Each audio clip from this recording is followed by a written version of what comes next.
Muy buenas noches a todos. Muchas gracias por acompañarnos en estos momentos de reflexión del Evangelio según el Espiritismo de nuestra institución, el Centro Espírita Francisco de Asís, en la ciudad de Quito, Ecuador. Esta para mí es una noche especial y va a ser un Evangelio especial. Esta vez no habría al azar, sino que me gustaría dedicarle este evangelio a uno de nuestros amigos, compañeros del Centro Espírita que desencarnó hace pocos días. Fue algo sorpresivo para todos, mas nos lleva también la conciencia de que todos vamos a realizar el mismo viaje. Gonzalo Sevilla, el nombre de él, era una persona que se esforzaba mucho y encaja perfectamente dentro del contexto del Evangelio que vamos a estudiar hoy, porque se esforzaba y él consiguió muchas cosas, además de ser amado por muchas personas, también por sus cualidades. Y consiguió representar a un verdadero espírita en el sentido de que todos los días procuraba progresar. Entonces el tema de esta noche es el hombre de bien y vamos a analizar este evangelio que está en el Evangelio según el Espiritismo. El verdadero hombre de bien es el que practica la ley de justicia, amor y caridad. Comienza así el Evangelio según el Espiritismo. En su más grande pureza. Nosotros podemos revisar la ley de justicia, amor y caridad en el libro de los espíritus, en las leyes naturales. Y vamos a darnos cuenta que es una de las últimas leyes, la última ley que está escrita dentro del libro. No por estar al final significa que no sea la más importante. Es más, es una de las más importantes y conclusivas de todas las leyes, porque nos permiten comprender toda la naturaleza divina, todo aquel pensamiento que nos junta y que nos permite evolucionar. Entonces, la persona que tiene la aspiración de ser un hombre, una mujer de bien, es una persona que comienza a seguir la ley de justicia, amor y caridad. Sin embargo, muchas personas se pueden preguntar, ¿y qué es lo justo? Si vivimos en un mundo que tiene tantos matices, tantas formas, entonces difícilmente a veces podemos comprender qué es justo y qué es injusto. Y continúa este mismo texto haciéndonos algunas referencias que son muy interesantes. La primera cosa que hace el hombre de bien en cuanto a la justicia es preguntar a su conciencia. Significa que la persona de bien tiene esclarecimiento, entiende que tiene una conciencia y es consciente de eso. Por lo tanto, cuestiona su propia conciencia. ¿Pero qué cuestiona a su propia conciencia? ¿Qué sería lo justo cuestionar a nuestras conciencias? Cuestiona sobre sus propios actos. Y vemos que no cuestiona los actos de los demás, sino que ese proceso de justicia es cuestionarse sobre los propios actos. Cuando yo hablo cuestionarse, no significa cobrarse, mirarse mal, nada de eso. Significa que se está preguntando si sus actos, los actos que ha cometido durante su día o durante su vida, han violado esta ley, la ley de justicia, amor y caridad. Si mis actos no han sido coherentes con el amor y si mis actos han sido coherentes con la caridad. Cuando nosotros cuestionamos a nuestra conciencia de esa forma, entonces nosotros estamos cumpliendo esa ley de justicia, porque es algo que sí podemos remediar, es algo que sí podemos trabajar y podemos transformar en nuestra vida. Se pregunta a sí mismo si no ha hecho daño a las demás personas. ¿Eso es justo? ¿Yo he hecho daño a otra persona? Es una pregunta bastante justa para realizarse. Y si ha hecho todo el bien que ha podido, si ha aprovechado para poder realizar el bien necesario, que también es otra pregunta acorde con la justicia. Amor y caridad. Vemos que en estos puntos tenemos el amor. ¿Sí? Se cuestiona sobre sus propios actos, se pregunta sobre sus propios actos. Si no ha dañado esta ley, si no ha cumplido esta ley, si no ha hecho daño, ley de amor. Una persona que ama no puede hacer daño, no debe hacer daño. Entonces se convierte en una ley moral. Si ha hecho todo el bien, eso es caridad. Si ha tenido la capacidad para realizar todo el bien que ha podido, si ha sido consciente verdaderamente para poder realizar todo el bien que haya podido. Eso es caridad. Si ha despreciado voluntariamente, quizá, también dice el Evangelio, alguna ocasión de ser útil.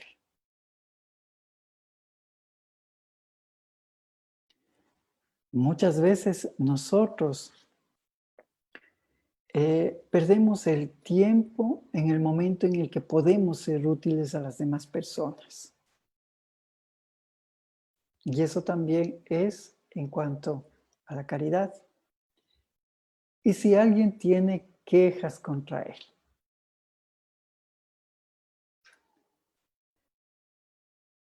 Y otra ley y otras palabras que nos llevan nuevamente a la ley de justicia, ¿no? A esta primera parte es si ha hecho a otro lo que hubiera querido que hicieran por él.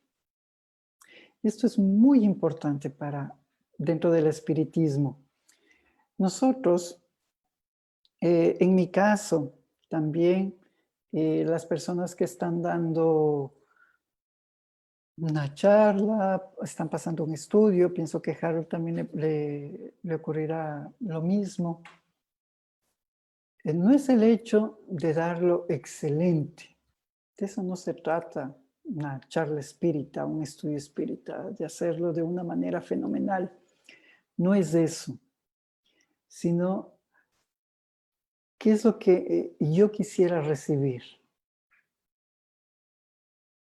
cómo yo quisiera recibir ese evangelio, cómo sería útil para mí.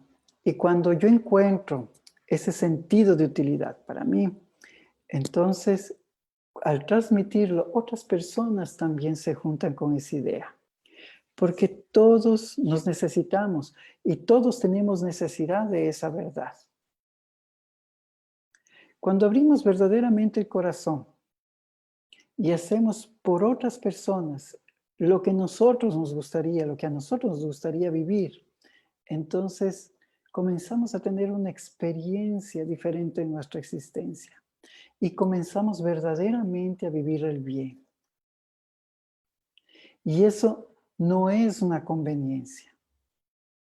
Simplemente estamos creando nuestro mundo. Jesús nos orienta y nos dice, son co-creadores. Y nosotros nos preguntamos, quizás alguien que sea un poco más despierto a la imaginación, sentirá que tiene que esperar a tener algún superpoder para poder curar a alguien, para poder hacer una proeza, para poder multiplicar los panes y los peces, como lo hizo Jesús. Y no es eso. Nosotros somos co-creadores en ese sentido. Si hacemos por el otro lo que hubiese querido que hicieran por mí, o quiero que hagan por mí, entonces en verdad yo estoy creando mi mundo, mi experiencia. Y al momento que yo me conecto con esa experiencia, yo comienzo a vivir en ese reino de amor, de paz que nos está enseñando Jesús. Yo estoy comenzando a vivir en un reino de bondad. El reino de Dios realmente está en mí. Muchas veces las personas simplemente lo toman literal y ese es el gran problema. Y piensan que hacer el bien al otro o hacer algo por el otro simplemente es una dinámica caritativa, donde yo me comporto bien. Y no es así. Es mucho más profundo como nosotros lo acabamos de ver. Y esto sucede porque la persona de bien es una persona que tiene fe en Dios. Y esa fe en Dios es que comienza, gracias a su conciencia, esa conciencia que va despertándose, comienza a tener conciencia de Dios, de que está Dios. ¿Y en dónde está Dios para la carencia que todavía tenemos como seres humanos en cuanto a nuestra comprensión? ¿Sí? Dios está dentro del amor. Dios está dentro de la buena voluntad. Dios está dentro de la bondad. Cuando la persona de bien comprende esto, entonces comienza a transformarse y comienza a tomar esto con una razón absoluta, que es lo que enseña el espiritismo, a tener certeza, a tener coherencia, a tener razón, a comprender. Y ahí comprendemos que Dios es inteligencia y Dios es amor. Y cuando comprendemos eso, verdaderamente comenzamos a entender también cómo funcionan las leyes. Y yo comienzo a interesarme en transitar dentro de sus leyes y comienzo a comprender la voluntad de Dios. Y la voluntad de Dios no es como la voluntad que tienen las personas. Porque la voluntad que tenemos todos los seres humanos muchas veces es una voluntad de capricho. Sentimos la necesidad de hacer algo. Tenemos el capricho de comportarnos de esa forma. Y ese capricho nos saca fuera de ese proceso de voluntad, de encajar con nuestras habilidades, porque Dios nos entrega a nosotros habilidades para poner a la orden, a las órdenes de la sociedad y del mundo. Y cuando nosotros comenzamos a cultivar esas cualidades que son innatas en todos los seres humanos, entonces comenzamos a encontrar nuestro espacio en el universo y allí deberemos nosotros florecer. Por eso es bien importante que nos observemos a nosotros mismos. El autoconocimiento no es un proceso filosófico profundo que nunca llega a ocurrir. No es así. El proceso de autoconocimiento es un proceso honesto, profundamente honesto, que nosotros debemos llevarlo con mucha seriedad, empezando a entender cuáles son esas cualidades que yo tengo y cómo debo también cultivarlas. Y todo eso nos lleva a la justicia y a la sabiduría divina. Porque la persona de bien entiende que tiene fe en Dios, comprende su voluntad y también entiende que todo es justo y todo es sabio. Todo es justo y todo es sabio porque todo transcurre en un orden que nos parece un desorden. Con Divaldo estábamos en Sao Paulo. Estábamos preparándonos para un viaje hacia Bolivia. Hace unos días habíamos llegado estábamos en Salvador y habíamos tenido algunos viajes un poco un poco difíciles en aquellos días. Y estábamos cerca para hacer un viaje a Bolivia.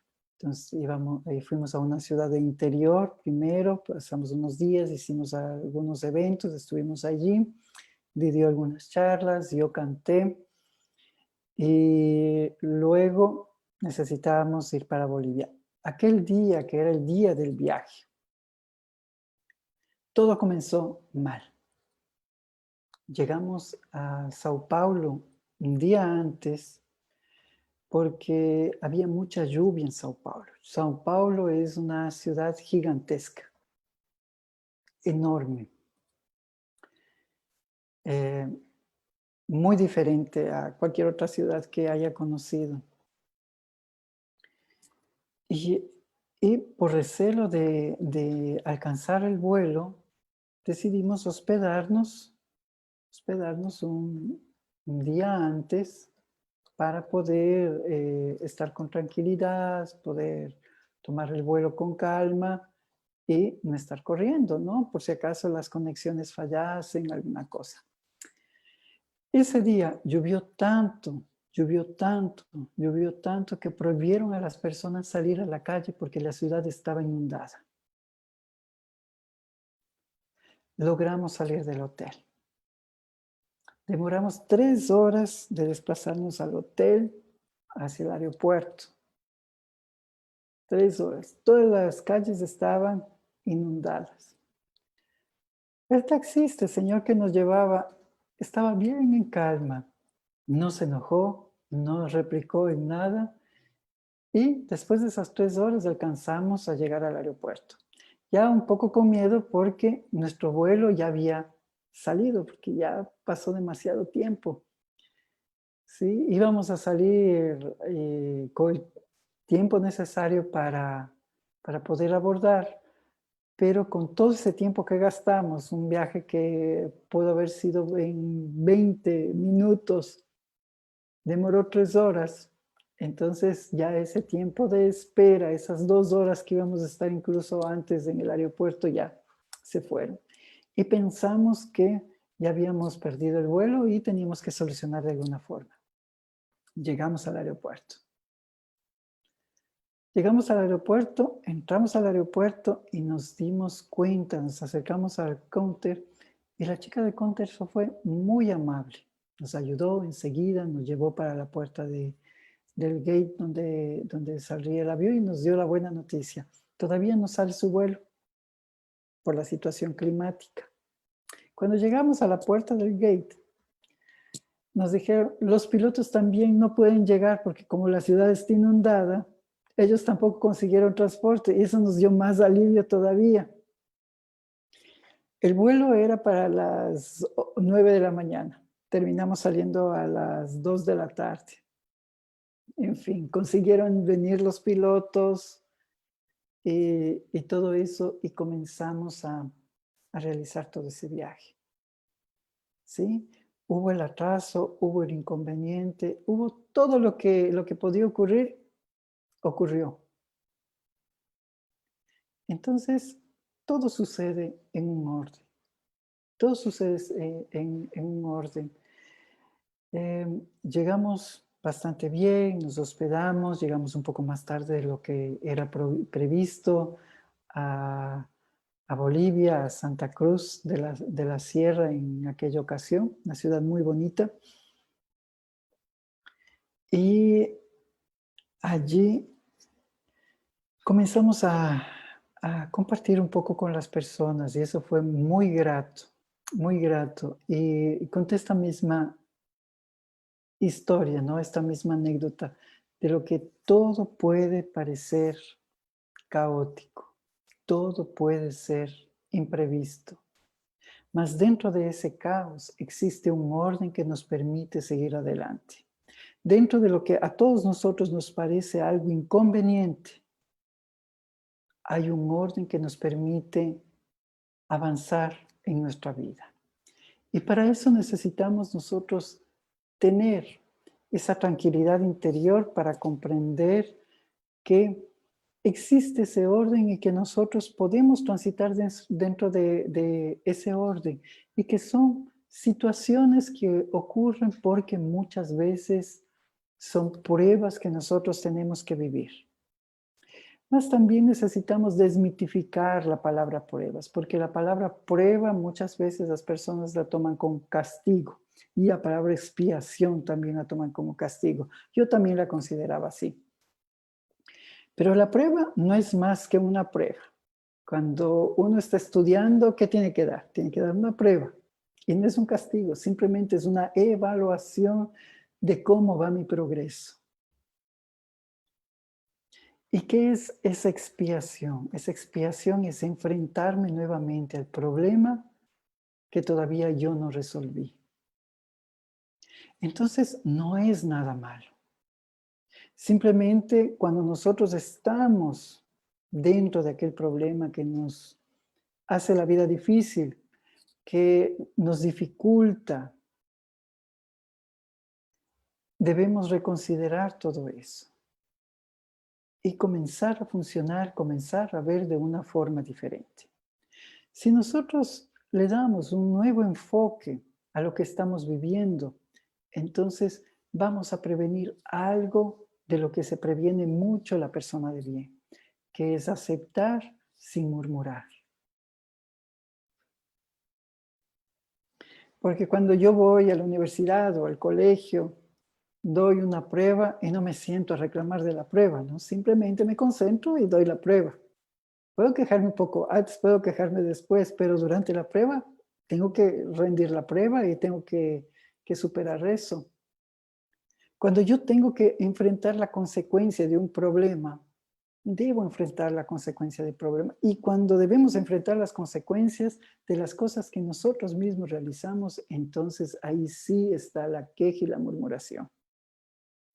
No nos gusta. No nos gusta y es comprensible que no nos gusta. A ninguno de nosotros nos gusta pagar los platos rotos, sobre todo cuando nosotros mismos los quebramos. Cuando hacemos algo que es incorrecto, necesariamente tenemos que arreglarlo. Y eso es parte de la justicia divina, no es un castigo. Y si nosotros comenzamos a observarlo de esa forma, entonces nuestra vida también va a ser mejor. Estamos pasando por momentos difíciles. ¿Para qué nos va a servir estos momentos difíciles? ¿Qué va a desencadenar con nosotros dentro de este caos en el que vivimos? Quizá. ¿Cómo voy a encontrar ese orden? La divinidad, ¿hacia dónde me está empujando? ¿Qué es lo que yo todavía no desarrollé y me falta desarrollar? Si me hago esas preguntas, entonces poco a poco yo voy a tener la habilidad de responderlas, porque vamos a tener con certeza ayuda de mentores espirituales que nos van a ayudar a esclarecer nuestra mente. Por eso, y comprendiendo todo esto, la persona de bien realiza el bien por hacer bien. Y esto es algo increíble. Esta frase tan cortita me parece fantástica porque hacer por hacer el bien significa que ya conquistó algo que es importante en su interior. Ya es consciente de esa ley de justicia, amor y caridad. Y que naturalmente hace el bien. No necesita planearlo, no necesita pensarlo, no necesita darle muchas vueltas. Simplemente hace el bien porque le sale natural. Y esa es propia de la naturaleza del ser humano. Hay personas pesimistas que pueden decir, no, el ser humano es malo. Y la tendencia del ser humano es ser malo. No, la tendencia del ser humano es aprender. Y mientras no sale de la ignorancia, hace cosas equivocadas. Pero cuando ya consigue salir de su ignorancia, comienza a hacer el bien por hacer el bien. Comienza a hacer el bien naturalmente. Y comienza a devolver bien por mal. Y cuando hablamos también de devuelve bien por mal, nosotros enseguida pensamos en aquellas personas antipáticas que nos pueden haber hecho algo una vez en la vida. Pero tampoco se refiere necesariamente a eso. Se refiere que de dentro de sí, si la sociedad, si la cultura le da basura, regresa flores. Si los hábitos de la sociedad no son sanos, comienza a devolver cosas buenas como opción para la sociedad. Construye. Eso es devolver bien por mal, construir. Si nosotros aprendemos a construir en nuestra vida, entonces estamos verdaderamente devolviendo bien por mal. Si yo trabajo honestamente, estoy devolviendo bien por mal. Porque dentro de las sociedades, y no solamente la nuestra, allá en Ecuador, aquí en Brasil, en todos lados vemos los actos de corrupción, donde las personas hasta cierto punto pueden considerar natural y algo también jocoso o digno de imitar esos actos de corrupción. El espírita va a preferir no envolverse con eso. Y en vez de eso, va a devolver a la sociedad mayor autocontrol, mayor cariño, mayor honestidad. Porque junto con eso, dice que la persona bien toma la defensa del débil contra el fuerte. Sacrifica siempre su interés a la justicia. Entonces, devolver bien por mal es eso, no solamente ir detrás de nuestros intereses, todos tenemos intereses, pero es ir más allá de esos intereses. Y se consigue ser una persona de bien cuando yo puedo convivir conmigo mismo en tranquilidad, en paz interior. Si yo no consigo tener paz interior en mi vida, difícilmente yo voy a conseguir estar en paz con las demás personas, conquistar los valores de mi vida, ser verdaderamente feliz, mantener bien a mi familia, porque solamente estoy pensando en mis intereses. Y el hábito de pensar solamente en lo que a mí me interesa también es una situación de ignorancia.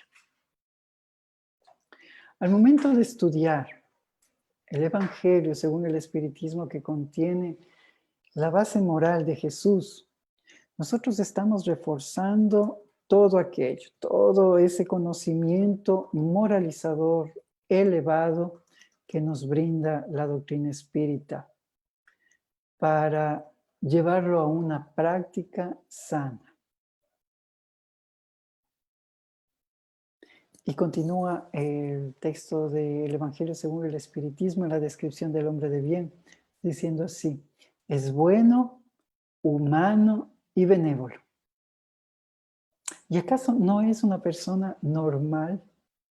Eso es una persona normal. La persona de bien es una persona normal porque es buena.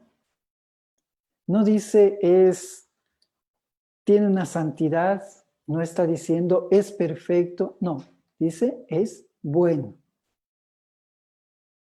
Es bueno, es humano y todos somos humanos.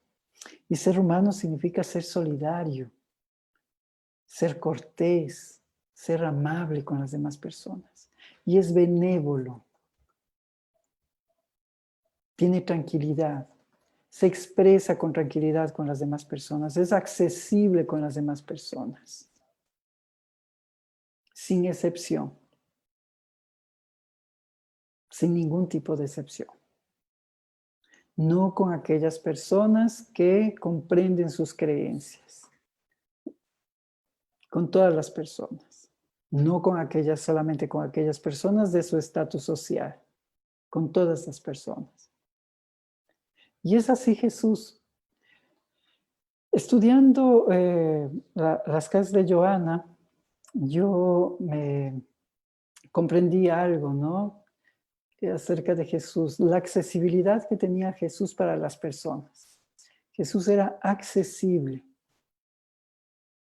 Accesible porque él no necesariamente se acercaba a las otras personas, pero siempre estaba dispuesto a aceptar a las personas que se acerquen a él. Entonces era accesible en ese sentido. Las demás personas se acercaban a él. Entonces la mujer que tenía aquella hemorragia logró acercarse a él y le tocó y él regresó, ¿sí? Porque sintió que a alguien le tocó y aconteció algo y él regresó y habló con esa mujer. Entonces es un acto de benevolencia, es un acto de reciprocidad, es un acto de accesibilidad como individuo, como persona. Y así las otras personas que curaba, las otras personas que estaban accesibles, hasta para los antipáticos que le venían a hacer preguntas para probarle, él era accesible. Les permitía. Bien pudo haber dicho a Pedro, Pedro, no quiero que aquel de allí venga a preguntarme porque ya sé que me va a preguntar. Entonces, como no quiero enojarme, mejor que ni venga. Dile que ni se acerque. Jesús era accesible absolutamente a todos, hasta aquellos fariseos que eran bien difíciles. Y sobre todo, la persona de bien aprende a respetar a las personas que tienen verdaderas convicciones, convicciones sinceras. Y eso es algo que nos tenemos que preguntar a nosotros mismos. ¿Nosotros tenemos convicciones sinceras? Y eso lo del estudio. Pero nosotros tenemos convicciones sinceras, cada uno deberá responderse esa pregunta. ¿Por qué deberemos entender si es que tenemos esas convicciones sinceras? Porque solamente cuando tenemos una convicción sincera del espiritismo, de la vida futura, yo puedo hacer que la caridad sea mi guía. Si yo no tengo certeza de eso, entonces yo no voy a saber cómo debería comportarme. O no me importará mucho lo que pase después, porque no tengo una convicción sincera. Entonces, cuando yo tengo una convicción sincera, cuando verdaderamente comprendo, entonces la caridad puede ser nuestra guía.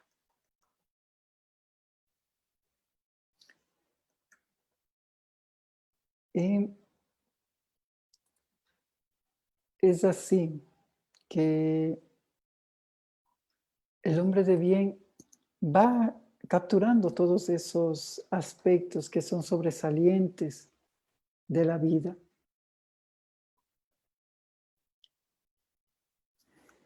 Y se puede ver absolutamente en todas las cosas, en cuanto a sus bienes. Y dice textualmente el Evangelio según el Espiritismo, usa, pero no abusa de los bienes concedidos porque sabe que es un depósito del cual deberá dar cuenta. Y que el empleo más perjudicial que pudiese hacer de ellos para sí mismo es hacerlos servir para satisfacción de sus pasiones. Entonces la persona de bien usa, pero no abusa de lo material, porque sabe que es un depósito del cual deberá dar cuenta. Entonces, es otra situación de conciencia. Nosotros estamos acostumbrados a tratar todo como desechable y la sociedad tiene la tendencia de tratar todo como desechable, que hasta las mismas personas muchas veces se vuelven desechables. Y eso es muy triste. Más también los objetos. Aprendamos a respetar todo, todo lo que nosotros tenemos.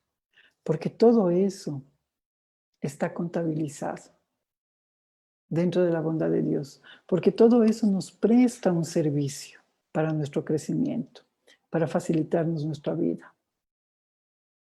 Y continúa así. Si el orden social ha colocado a los hombres bajo su dependencia, les trata con bondad y benevolencia, porque son sus iguales delante de Dios. Usa de su autoridad para moralizarles y no para abrumarles por su orgullo, evitando lo que puede hacer más penosa su posición subalterna.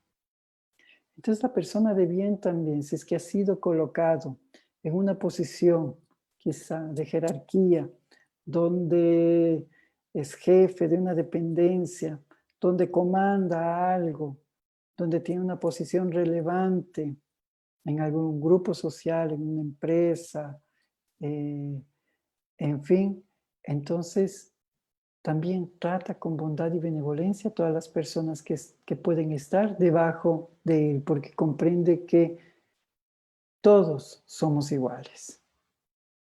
Y utiliza ese poder concedido, entre comillas, para moralizar a las personas y no para humillar y no para abrumar a esas personas con el orgullo que pueda tener. Mas todo nuevamente viene de la ley de justicia, amor y caridad. Y acaba así este evangelio, diciendo, esta no es la relación de todas las cualidades que distinguen a la persona de bien, pero cualquiera que se esfuerce en poseerlas está en camino de poseer las demás. No necesitamos tener todas estas características. No necesitamos haber alcanzado todos esos propósitos. Necesitamos trabajar arduamente, por lo menos en uno. Porque si trabajamos en uno, entonces lo demás va a ser añadido. Van a comenzar a llegar mucho más fácil. Vamos a tener la fuerza para poder alcanzar esos otros puntos que nos van a llevar verdaderamente a la felicidad. Entonces, en homenaje a nuestro querido Gonzalo Sevilla, un hombre de bien, que se esforzó junto con nosotros, es así que yo lo recuerdo y es así que pienso que todos lo recordamos y Tamara también lo recordará.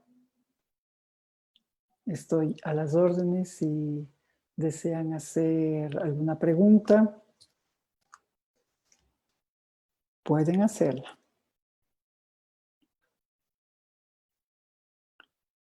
Veamos si en el Face hay alguna pregunta. No.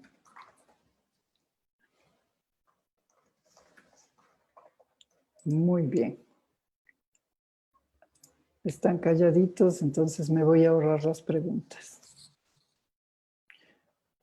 Muchas gracias a todos nuestros amigos en el Facebook por acompañarnos. Les dejo un abrazo fraternal, cariñoso a todos ustedes y hasta el próximo viernes.